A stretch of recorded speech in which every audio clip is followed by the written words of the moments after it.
자, OX 문제 풀어보겠습니다. 1번. 의사표시자가 그 통지를 발송한 후 사망하거나 제한 능력자가 되어도 의사표시력에 영향을 미치지 않는다. 맞는 질문이죠. 법점은 그대로고 설명드릴 거고 참 근데 이게 우리 기출문제 질문인데 참 잘 나와요. 2번. 의사표시자가 과실로 상대방을 알지 못하는 경우 의사표시는 민사소송법의 공시송달 규정에 의하여 송달할 수 있다. X예요. 공시송달에 관한 구체의 내용은 시험 범위가 아닌데 언제 공시송달하게 되는지를 정확히 아셔야 되는데 과실 없이 상대방을 알지 못하거나 과실 없이 상대방의 소재를 알지 못하는 경우에 공시송달할 수 있거든요. 따라서 과실로 알지 못했다면 공시송달할 수가 없고요. 2번은 X가 되는 거죠. 3번. 대리는 특별한 사정이 없는 한 대리행위를 통하여 체결된 X토지의 매매 계약에 따른 잔금을 수령입니다. 수령할 권한도 있다. O. 맞는 질문이죠. 자, 매도에 관한 수권이 있다면 매매 계약을 체결할 수도 있고 매매 대금을 수령하는 것도 가능하죠. 4번. 본인 소유 X토지에 대한 매도에 관한 수권이 존재하는 경우 대리는 본인의 허락이 없어도 본인을 대리하여 자신의 X토지를 매수하는 계약을 체결할 수 있다. 여기서 좀 생각해 볼 것이 뭐냐면 본인을 대리하여 자신이 X토지를 매수하는 걸 우리가 자기계약이라고 하죠. 자기계약은 원칙적으로 금지가 되기 때문에 4번은 뭐죠? X가 되는 거죠. 5번. 임의 대리인이 본인의 승낙을 얻어서 복든을 선임한 경우 본인에 대하여 그 선임 감독에 관한 책임이 없다. X. 임의 대리인이 원칙적으로 복된을 선임할 수 없지만 본인의 승낙이 있으면 선임하는 거 가능하고요. 다만 승낙을 얻어서 복든을 선임한 경우에는 본인에 대하여 선임 감독관에 대해서 책임을 져야 되기 때문에 5번은 X네요. 6번. 대리인이 복대를 선임한 후 사망한 경우 특별한 사정이 없는 한 그 복대리권도 소멸한다. 5. 맞는 질문이죠. 왜냐하면 대리인의 대리권은 복대리인의 대리권은 대리인으로부터 비롯됐으므로 대리인의 대리권을 소멸한다면 복대리권도 자동으로 소멸돼야 되겠죠. 7번. 복대리는 대리인이 선임하는 자이므로 대리인의 대리인이다. X. 복대리는 본인의 대리인이죠. 그래서 복대리인이란 대리인이 선임했지만 본인을 대리하는 사람이 복대리인이죠.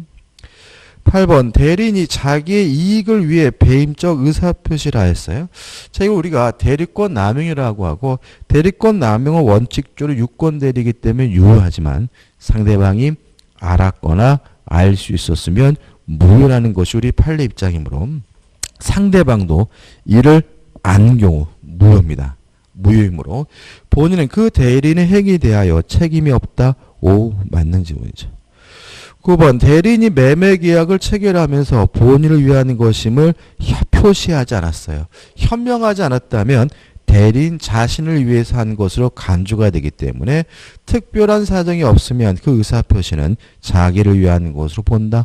5. 맞는 질문이죠. 10번. 대리인이 매매 계약서에 본인의 이름을 기재하고 본인의 인장을 날인할 때에도 유효한 대리 행위가 될 수 있다. 맞아요. 우리가 이런 말씀드렸죠. 본인을 사칭하고 가장하는 것이 유효한 현명이냐. 만약 그 사람에게 대리권이 있다면 유효한 현명이고 대리권이 없다면 현명이 아닌 거죠. 근데 주어가 대리인이라고 돼 있죠. 그럼 이 사람에게 뭐가 있다는 얘기죠?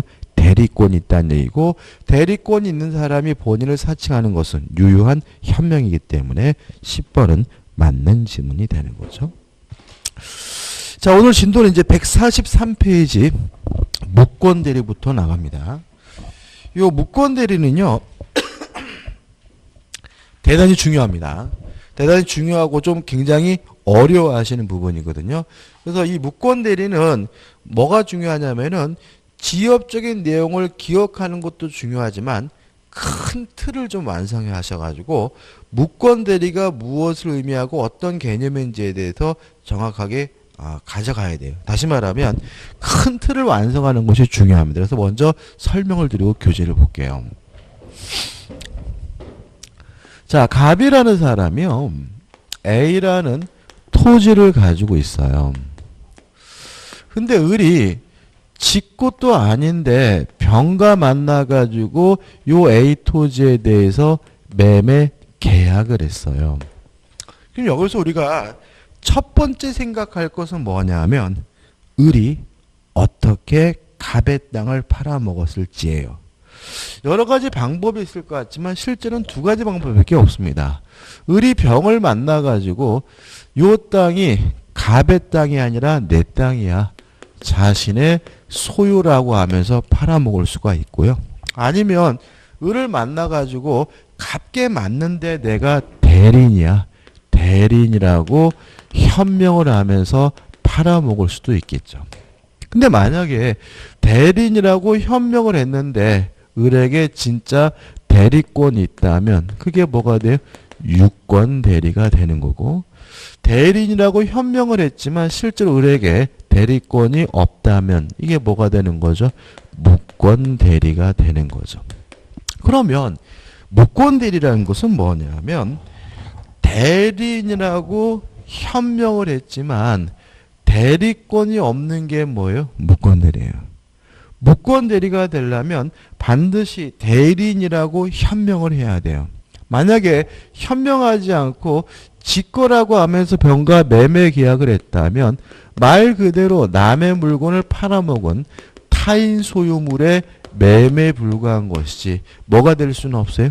무권 대리가 될 수는 없어요. 그래서 첫 번째 잊지 말 것은 무권 대리란 대리인이라고 현명을 했겠지만 대리권이 없는 경우가 무권 대리다. 현명하지 않았다면 지 거라고 해서 팔아먹었다면 그것은 단순히 남의 물건을 팔아먹은 것이지 뭐가 될 수는 없어요? 무권 대리 될 수는 없어요. 그래서 제가 별을 4개나 쳤잖아요. 그죠? 그래서 첫 번째, 대리인으로서 현명을 해야 된다는 개념이 대단히 중요하고요.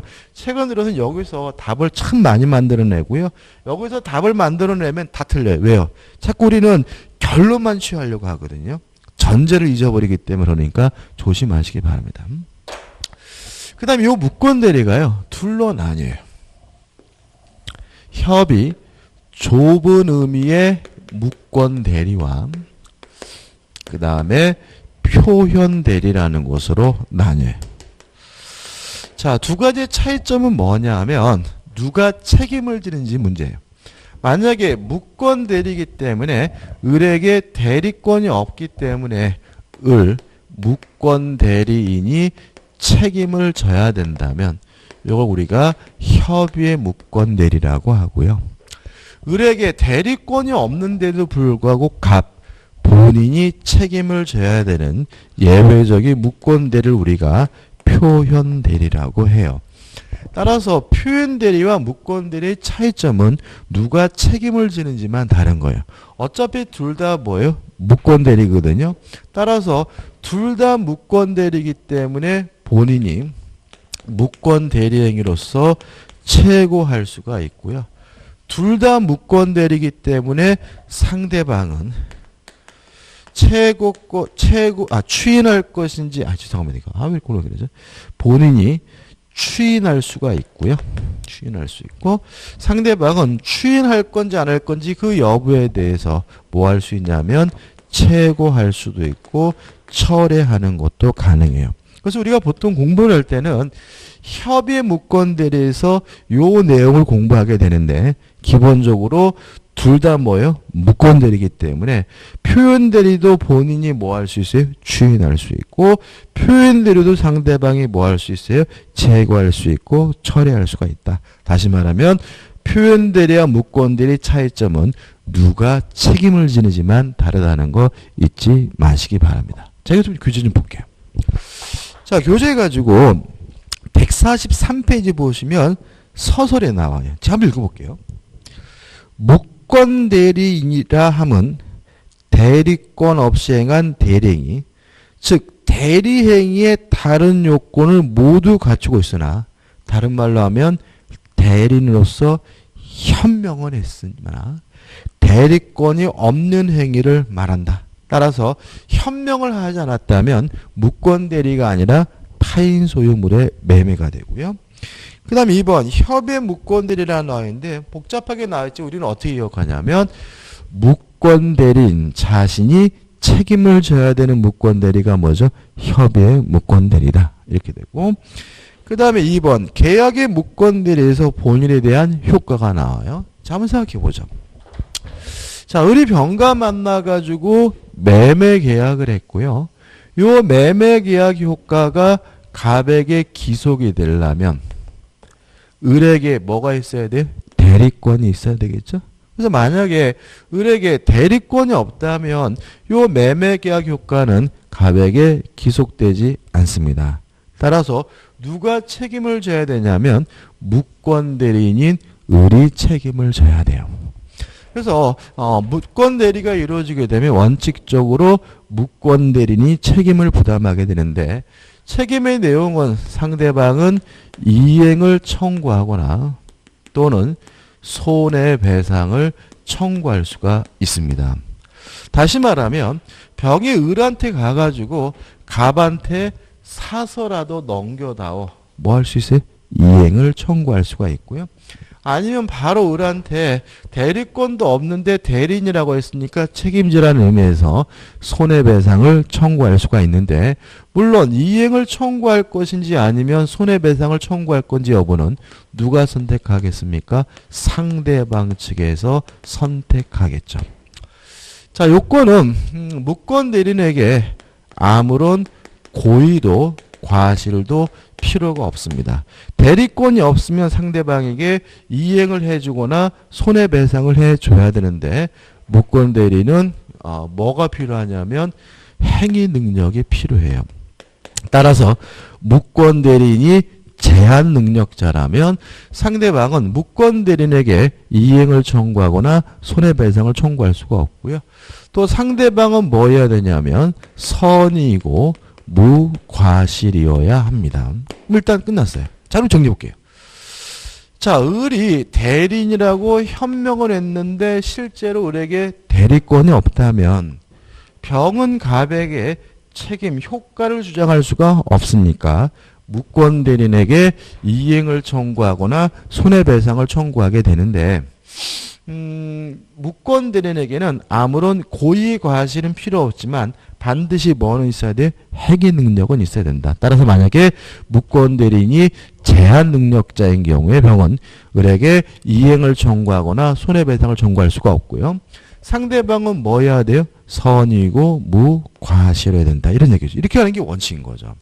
근데 문제는 뭐냐면 따라서 갑은 이러한 을의 행위에 대해서 뭐 할 바가 아니에요? 신경 쓸 바가 아닌 거죠.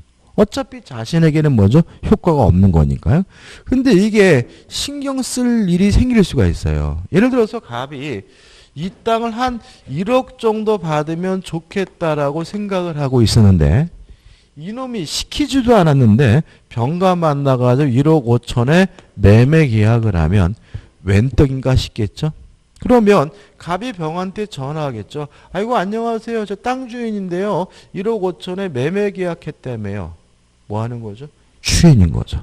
다시 말하면 본인은 무권 대리행위에 대해서 뭐 할 수 있습니까? 추인할 수가 있습니다. 물론 자기에게 뭐가 된다면요? 이득이 된다면. 여기서 좀 조심할 것은 첫째, 소급표가 있습니다. 추인하게 되면 무권 대리시로 소급을 해서 본인에게 효과가 있다는 거 주의하시기 바라고요. 두 번째, 추인의 상대방인데 추인의 상대방에 대해서는 제한이 없어요. 병 상대방에게 할 수도 있고요. 을 무권 대리인에게 할 수도 있고 무권 대리인에게 할 수도 있고요. 또 만약에 승계인이 있다면 승계인에게 하는 것도 가능합니다. 다시 말하면 이 추인의 의사표 일반적으로 상대방 병에게 하는 것이 뭐예요? 일반적이겠지만 을에게 할 수도 있고요. 만약에 병에서 정으로 권리가 넘어갔다면 누구에게 해도요? 정에게 하는 것도 가능해요. 다만 여기서 중요한 것이 뭐냐면 만약에 이 추인을 상대방에게 한 것이 아니라 무권 대리인에게 추인한 경우에는 그 사실을 모르는 선의 상대방에게 추인을 가지고 대항할 수 없다는 거 좀 주의하시기 바라고 일단 기억해 두시고, 그 다음에 무권 대리인과 거래한 상대방은 법적 주의가 대단히 불안정한 상태예요. 불안정하다는 거 인정하시나요? 지금 병이 을과 만나서 매매 계약을 하면 만약에 갑이 추인하게 되면 누구한테 가서 책임을 물으면 돼요? 갑한테 가서 책임을 물고, 추인을 안 하면 누구한테요? 을한테 가서 책임을 물으면 되잖아요. 그러면 요 병의 입장에서는 갑이 추인할지 안 할지를 결정해 주질 않고 있다면 병은 속된 말로 누구한테 가서 지랄거려야 될지를 모르는 불안정한 상태에 빠지기 때문에 상대방에게 첫째, 최고권을 인정합니다. 독촉할 수가 있는 거죠. 네가 결정 안 해주기 때문에 어떻게 행동해야 될지 모르겠다. 뭘 최고합니까? 추인 여부를. 추인 여부에 대해서 확답해 줄 것을 최고할 수가 있는데, 만약에 최고 기간 내에 확답을 바라지 않으면 추인을 거절한 것으로 확정이 되고요. 그러면 상대방은 무권 대리인에게 이행을 청구하거나 손해배상을 청구하면 되는 거고요. 요 최고는 선의 상대방만이 할 수 있는 것이 아니라 악의 상대방도 할 수 있다는 거 주의하시기 바라고요. 또 상대방은 최고하고 기다리기가 번거롭다면 아예 없던 거라 하자 철회하는 것도 가능한데, 철회는 추인 전까지만 할 수가 있고요.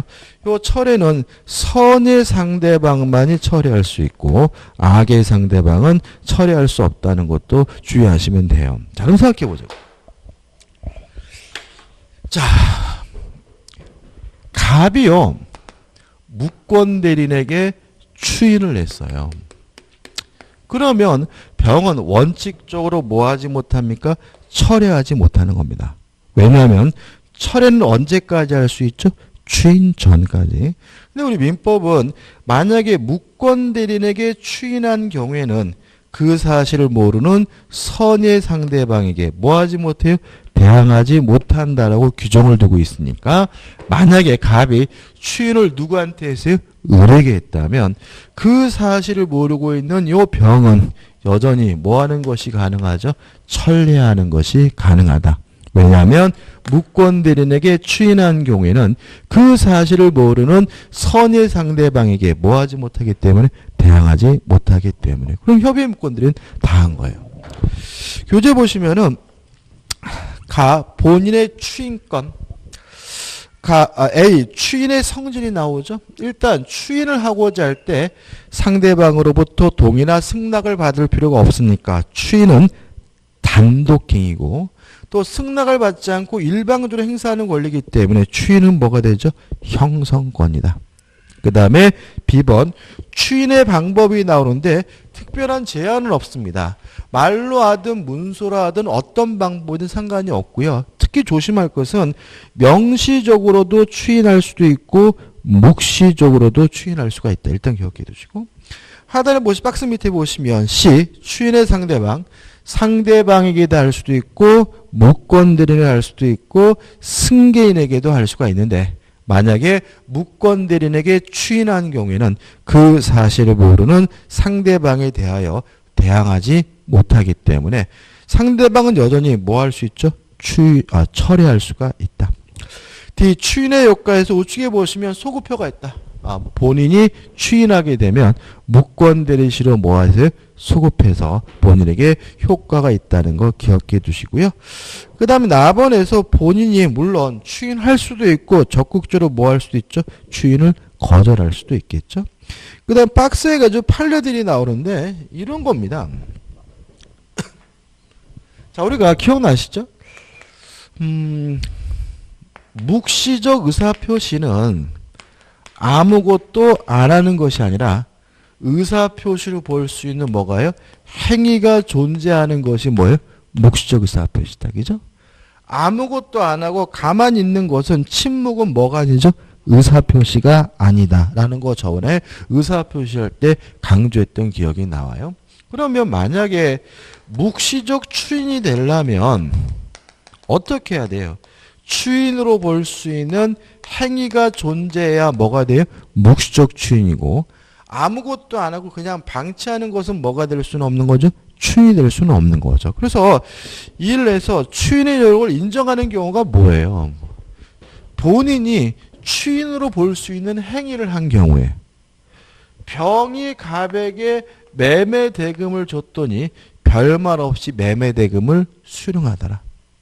또 아니면 갑이 병에게 전화해가지고 추인하겠다는 말은 안 했지만 이행을 청구하더라. 이런 행위는 뭐 하겠다는 거예요? 추인하겠다는 뜻인 거죠. 그러면 넘겨보시면 2번에서 추인의 요구를 인정하지 않는 경우는 뭐겠어요? 아무것도 안 하는 거예요.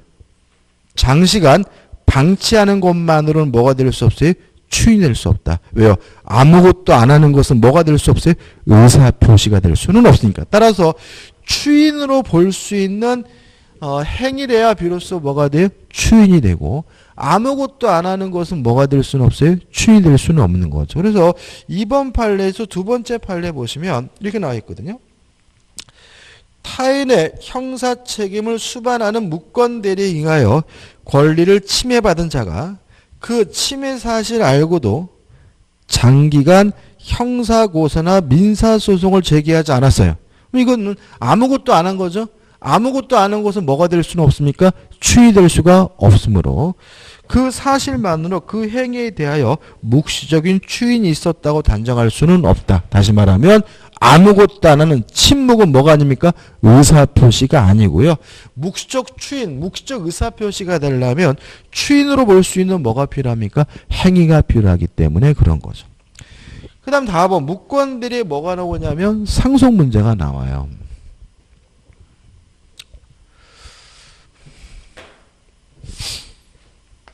갑이 A라는 토지를 가지고 있어요. 근데 을이 대리권도 없으면서 대리인이라고 현명해가지고 병과 만나서 매매 계약을 했거든요. 근데 여기서 문제가 되는 것은 뭐냐면 요 갑이 아버지고 을이 아들이었어요. 그래서 갑이 돌아가시는 바람에 갑에서 을로 뭐가 이루어졌냐면 상속이 이루어졌거든요. 상속은 민사상 법적주의도 승계시킵니다. 따라서 아버지가 돌아가시게 되면 을은 원래 무권대리인이었는데 뭐이기도 한 거죠? 본인이기도 한 거죠.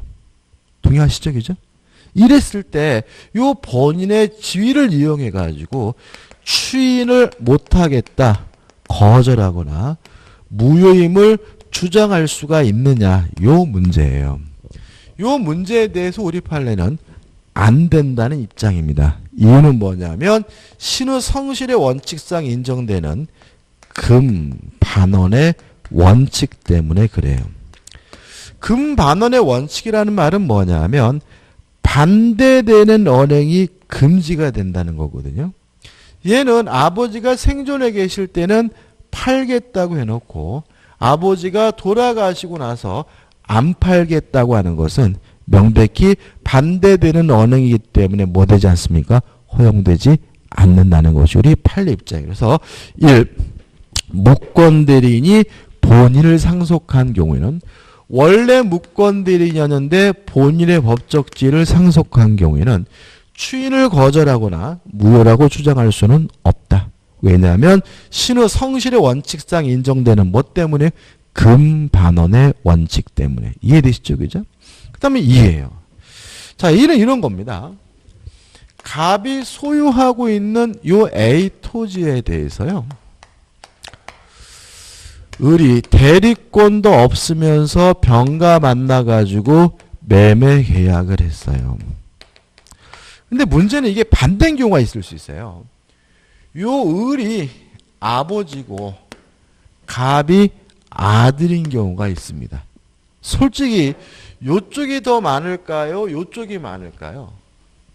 아들이 아버지 땅을 팔아치는 경우가 법적으로 많았을까요? 아니면 아버지가 아들 땅을 팔아치는 게 더 많았을까요? 이거 같죠, 그죠? 근데 이게 더 많아요.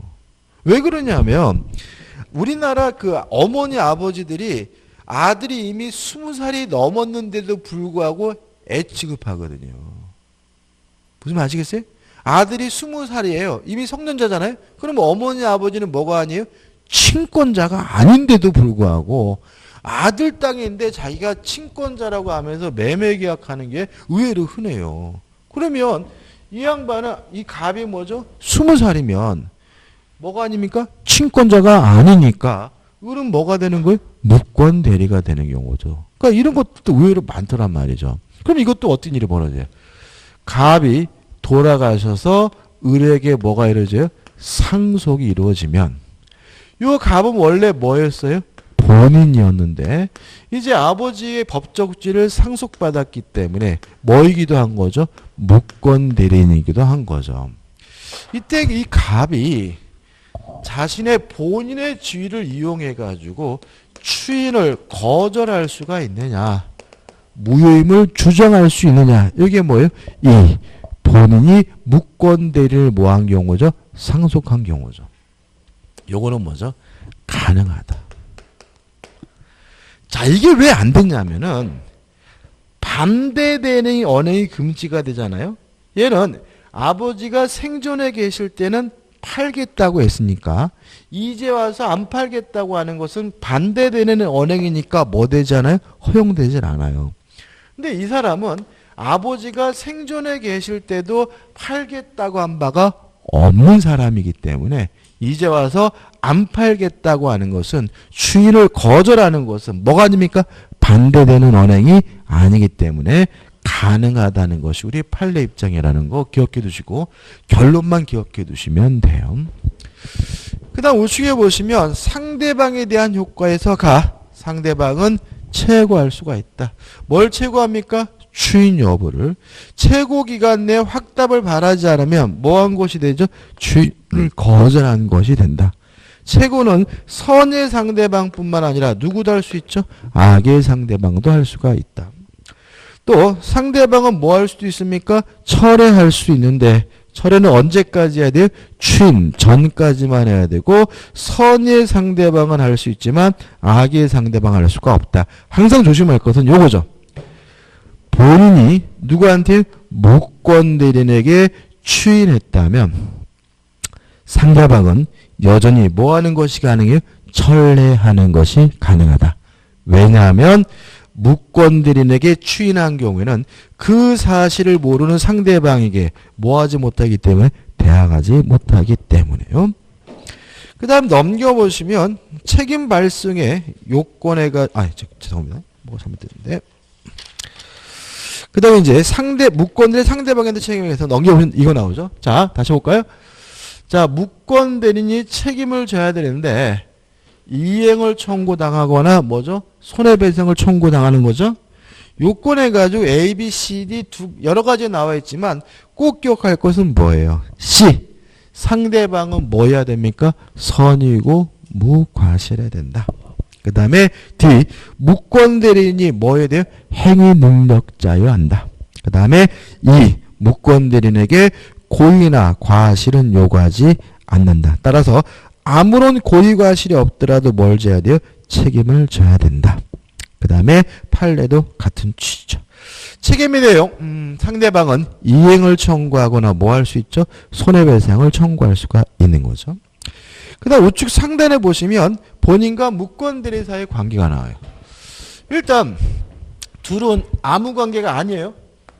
왜 그러냐면 을이 대리권도 없이 병가 매매 계약을 하더라도 갑에게 아무런 효과가 없으니까 본인과 무권 대리는 뭐죠? 아무 사이 아닌 거죠. 근데 만약에 본인이 뭐 하면요? 추인하게 되면 본인에게 효과가 발생하기 때문에 둘 간에 관계가 생기는데 그걸 우리가 뭐라 그러냐면 사무관리라고 해요. 그래서 추인하게 되면 본인과 무권 대리 사이의 관계가 뭐가 되죠? 사무관리가 된다는 말이 나와요. 먼저 설명을 드릴게요. 사무관리라는 말은 뭐냐면 법적 의무 없이 타인의 사무를 처리해 주는 것을 우리가 사무관리라고 해요. 자, 민법에서 말하는 사무관리는 뭐라고요? 법적 의무 없이 타인의 사무를 처리해 주는 걸 뭐라 그래요? 사무관리라고 합니다. 예를 들어서 옆집 사는 사람이 한 달 동안 동남아시아로 여행을 갔어요. 어젯밤에 약 올리고 갔거든요. 그래서 기분 나빴는데 다음날 일어나서 보니까 그 사람 마당에 수도가 터졌어요. 고소했어요. 근데 며칠 지나니까 이거 안 되겠어요. 그래서 제가 담을 넘어 들어가서 옆집 수도를 고쳐줬다면 그게 뭐예요? 사무관리인 거예요. 왜냐하면 저는 옆집 수도를 고쳐줄 뭐가 없죠? 법적 의무가 없죠. 이렇게 법적 의무 없이 타인의 사무를 처리해 주는 걸 우리가 뭐라 그래요? 사무관리라고 해요. 자, 그럼 한번 생각해 보자고요. 이 무권들을 이해하기 위해서 필요한 것이 설명드리는데 한번 예를 들어 볼게요. 시장에요. 리아카를 놓고 갑이라는 분이 뭐라고 있냐면 생선을 팔고 있어요. 생선을. 또 을도 옆에서 리아카를 놓고 뭘 팔고 계시냐면 야채를 팔고 계세요. 야채를. 근데 날씨가 쌀쌀하든지 소변이 마려서 갑이 잠깐 자리를 비우고 화장실을 갔어요. 화장실을. 근데 병이라는 손님이 나타나가지고 생선을 만지작 거리고 있는 거죠. 그래서 을이 그런 거죠. 아줌마 그 생선 좋으니까 사가세요. 그랬더니 요 병이 뭐라 그랬어요? 아줌마는 야채 파는 분 아닙니까? 라고 했더니 을이 갑이 잠깐 화장실 가면서 저한테 봐달라고 했어요. 라는 말은 을은 대리권도 없으면서 대리인이라고 뭐 한 거죠? 현명을 한 거죠. 이해되시죠? 그죠? 그래가지고 을이 병과 만나가지고 생선에 대해서 5,000원에 대해서 뭘 했어요? 매매 계약을 한 거죠. 이해되시죠? 그러고 나서 요 갑이 화장실에 돌아와서 생선이 비는 거죠? 을 생선이 한 마리 없네 그랬더니 을이 뭐라 그랬어요? 자기 화장실 갔을 때 내가 잠깐 팔아줬어 그랬더니 갑이 뭐라 그랬어요? 잘했어. 뭐 한 거죠? 추인한 거죠. 그죠? 추인하게 되면 이제 갑과 을의 관계는 뭐가 된다고요? 사무관리가 된다. 왜냐면 을은 갑의 생선을 팔아줄 뭐가 없어요? 법적 의무가 없는데 갑의 생선을 팔아준 거니까. 그래서 우리가 무권대리를 너무 부정적으로 한번 보지는 마세요. 그래서 우리가 무권대리 행위에 대해서 본인이 추인하면 본인과 무권대리 사이의 관계는 뭐가 되죠? 사무관리가 된다까지예요. 좀 더 볼까요? 자, 5,000원, 한번 생각해 보자고요. 5,000원짜리 생선을 5,000원에 팔았어요. 그러면 요 5,000원은 갑이 을한테 을이 갑한테 줘야 되겠죠? 다시 말하면 부당이득으로서 반환해 줘야 돼. 만약에 5,000원짜리 생선 을이 실수로 가격을 잘 몰라가지고 3,000원에 팔았어요. 그러면 갑한테 을이 3,000원만 줘야 되나요? 아니면 2,000원 자기 돈 합쳐서 줘야 될까요? 법으로는. 2,000원 합쳐서 줘야 돼요. 왜 그러냐면 요 받은 3,000원은 부당이득으로서 갑에게 줘야 되는 거고요. 지금 2,000원 덜 받았잖아요. 그러면 을의 과실로 갑에게 뭘 입힌 거예요? 손을 입힌 것이니까 2,000원은 불법행위를 원인으로 뭘 해줘야 돼요? 손해배상을 해줘야 돼요. 근데 교재 보시면 사무관리이기 때문에 사무관리의 내용으로서 부당이득 반환 및 불법행위에 의한 손해배상 책임 문제된다 이렇게 나와 있는 거예요. 무슨 말인지 생기죠? 다시 말하면 3,000원에다가 자기 돈 2,000원 붙여가지고 얼마를 줘야 돼요? 5,000원을 줘야 돼요. 이게 민법의 태도예요. 근데 을이 5,000원짜리를 10,000원에 받았어요. 그러면 10,000원에 팔았으면 5,000원만 주면 될까요? 아니면 10,000원 다 줘야 될까요? 네, 10,000원 다 주라고 되어 있습니다. 우리 민법은. 그래서 이게 어떤 게 있냐면 제가 전에도 말씀드렸는데 우리 민법은요. 남일 깨돌지면 않는 게 좋아요. 이게 왜 그러냐면 우리 민족은 좋은 게 좋은 민족이잖아요. 그래서 내한테 아무런 득이 안 되더라도 열심히 팔아주려는 게 우리 민족인데 우리가 배우는 이 민법은 우리가 만든 법이 아니라 독일 놈들이 만든 법이어서요. 독일 놈들은 좋은 일이라 하더라도 누가 껴드는 걸 굉장히 싫어합니다.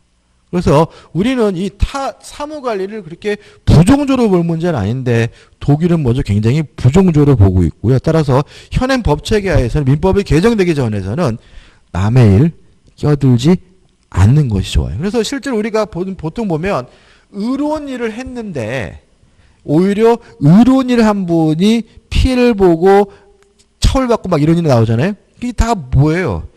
독일법에 영향을 받은 우리 법체계 때문에 우리가 봤을 때는 아이 저분은 상줘야 될 거 아닐까 라는 분들에게도 뭐예요?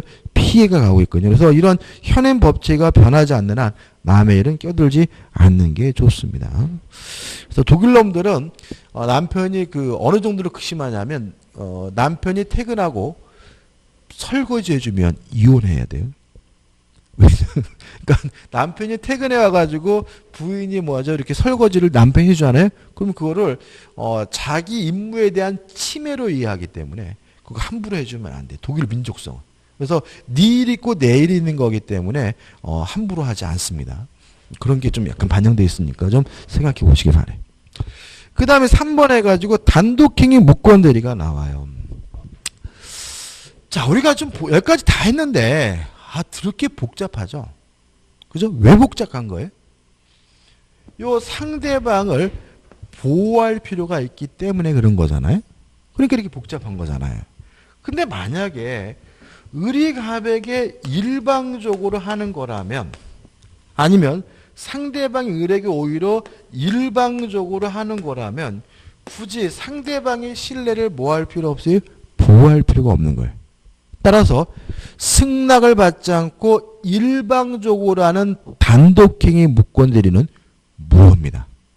이런 거 따질 필요 없이 그냥 뭐인 거예요? 무효인 거예요. 까지 왔죠? 그죠? 자, 그러면 계약과 단독행위의 차이점이 뭐예요? 승낙을 얻어야 하는 법률행위가 뭐죠? 계약. 승낙을 받지 않고 일방적으로 하는 법률행위가 단독행위죠? 근데 만약에 단독행위를 하면서 받을 필요 없는 승낙을 상대방으로부터 받았다면 실질이 무엇과 다름이 없는 거죠? 계약과 다름이 없는 거죠. 이때는 계약의 무권대리가 관한 민법 규정을 준용을 합니다. 다시 한번요. 단독행위는 승낙을 받지 않고 일방적으로 하는 거기 때문에 단독행위 무권대리는 그냥 무효입니다. 다만 단독행위인데도 불구하고 상대방으로부터 승낙을 받았거나 승낙을 해줬다면 실질이 무엇과 다름이 없어요? 계약과 다름이 없기 때문에 계약의 무권대리에 관한 규정을 준용합니다. 능동대리, 수동대리 나눌 필요 없어요. 법점을 읽어볼게요. 자, 149페이지 중간에 136조죠. 단독행위는 그 행위 당시의 상대방이 대리인이라 칭하는 자의 대리권 없는 행위에 뭐 했어요? 동의하거나 대리권을 다투지 아니한 때 하나여 전 6조의 규정을 준용한다. 대리권 없는 자에 대하여 뭐죠? 그 동의를 얻어 단독행위 때도 같다라는 말은 단독행위 무권대리는 원래는 뭐죠? 무효지만 동의를 받았거나 동의를 해줬다면 실질이 무엇과 다름이 없어요? 계약과 다름이 없기 때문에 계약의 무권대리에 관한 민법 규정을 뭐하게 되는 거죠? 준용하게 되는 거죠. 넘겨보시면 예제가 나오죠. 한번 풀어보죠. 대리권 없는 을이 갑을 대리하여 병에게 갑소의 토지를 매도하였다. 다음 설명 중 틀린 것은 1번. 을이 갑을 단독 상속했어요. 요거죠.